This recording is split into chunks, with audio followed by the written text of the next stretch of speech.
Question number 5.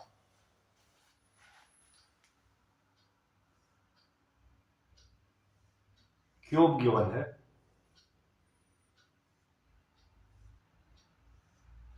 जिसके as का length है L, साइड लेंथ है L। इस क्यूब के एक फेस में से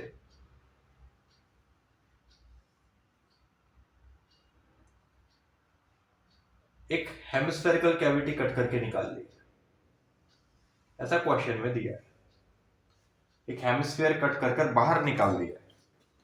तो अब जो सॉलिड बचा है उस सॉलिड का टोटल सरफेस एरिया कितना है,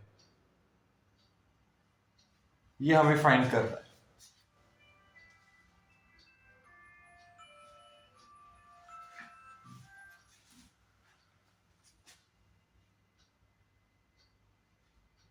अगर आप देखोगे तो ये जो हेमिस्फेयर है, इस हेमिस्फेयर का रेडियस L/2 है। ये है रेडियस ऑफ हेमिस्फेयर। ये ऊपर के सर्कल का रेडियस हो गया L/2। तो टोटल सरफेस एरिया क्या हुआ जो हमें चाहिए इस पूरे सॉलिड का? सबसे पहले तो दिखाई दे रहा है हेमिस्फेरिकल कैविटी। हेमिस्फेयर का कर्व्ड सरफेस एरिया, हेमिस्फेयर का टॉप तो है नहीं, हेमिस्फेयर का ढक्कन तो है नहीं, कट करके निकाल दिया। सिर्फ बचा हेमिस्फेयर का कर्व्ड सरफेस एरिया। तो इस पूरे ऑब्जेक्ट के एरिया में एक कंपोनेंट तो है curved surface area of hemisphere का।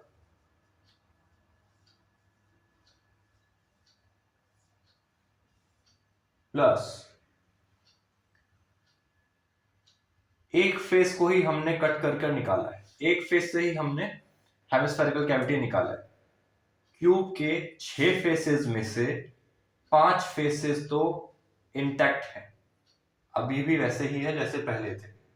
तो क्यूब का एक फेस स्क्वायर है, स्क्वायर का एरिया होता है side into side, side square. तो ऐसे 5 फेसेस है, तो इन 5 फेसेस का एरिया आएगा। तो लिखा उसे area of 1 square face of cube multiplied by 5 plus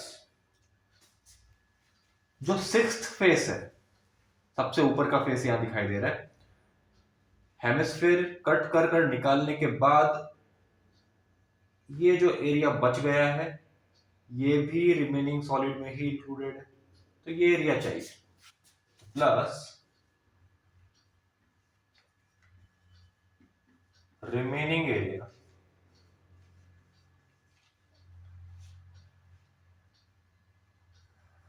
of upper square face of cube,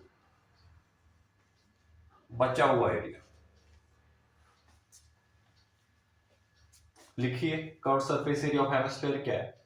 2 times pi times radius square plus 5 into area of 1 square, square का area side square L square हो गया, plus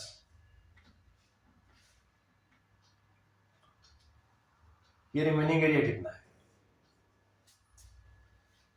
अपर face का जो remaining area है वो कितना है? Remaining area तो ये दिखाई दे रहा है, पूरे स्क्वायर में से, पूरे स्क्वायर एरिया में से सर्कुलर एरिया हट चुका है। हेमिस्फेयर निकालने की वजह से ऊपर के स्क्वायर फेस में से एक सर्कुलर एरिया घट गया है, हट गया है। तो रिमेनिंग एरिया कितना हुआ अपर फेस का? Remaining area of upper face, upper face ये हुआ equal to area of, properly लिख लीजिए, ये हुआ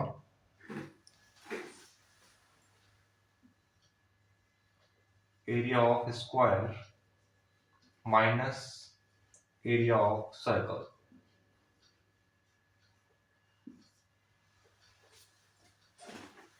तो लिखिए फिर यहां पर वैल्यू पुट कीजिए 5 टाइम्स, अच्छा ये तो हमने लिखा हुआ है, 5 times area of one square already लिखा है, रिमेनिंग एरिया हमें लिखना है। रिमेनिंग एरिया कितना है, area of square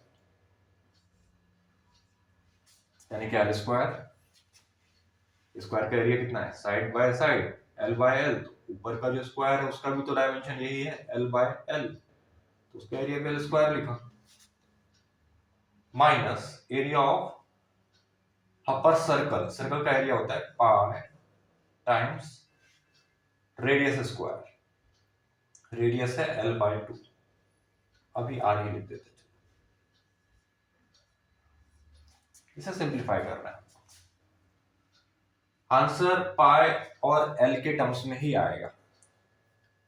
subjective question रहा तो आप पाई का वैल्यू पुट कर सकते हो, जो भी क्वेश्चन में दिया होगा उसके अकॉर्डिंग, या नहीं दिया है तो 22/7 ले लिया या 3.14 ले लिया। एमसीक्यू है तब तो कोई दिक्कत ही नहीं है, ऑप्शंस में जिस भी फॉर्मेट में आंसर दिया है, पाई के टर्म्स में दिया है तो पाई छोड़ दिया, पाई का वैल्यू पुट किया तो आपने भी वैल्यू पुट कर दिया, तो यह है 2 पाई, रेडियस है एल बाय 2, एल बाय 2 का स्क्वायर। तो लास्ट 2-3 क्वेश्चंस में आपको कैलकुलेशन समझ आ ही गया होगा क्या कर रहे हैं, plus 5l square plus L square minus pi times radius है एल बाय 2 का स्क्वायर। सिंप्लीफाई किया इसे, equal to 2 pi L square by 4 plus 5l square plus L square 6l square minus pi L square by 4। अब यहां से आपको दिखाई दे रहा है L square by 4, L square by 4, इसे भी 4 से मल्टीप्लाई डिवाइड कर लीजिए, क्या आएगा ये, equal to 2 pi L square by 4 plus इससे 4 से मल्टीप्लाई किया और 4 से डिवाइड किया, तो बना 4 6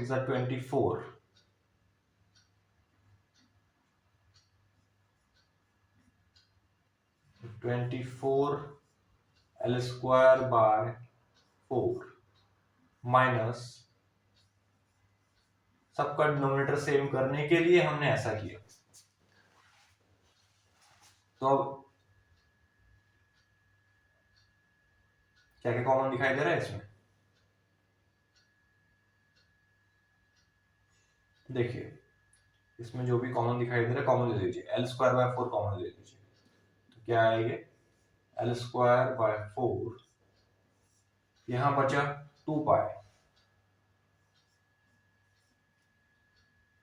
यहां बचा 24, यहां बचा माइनस पाई,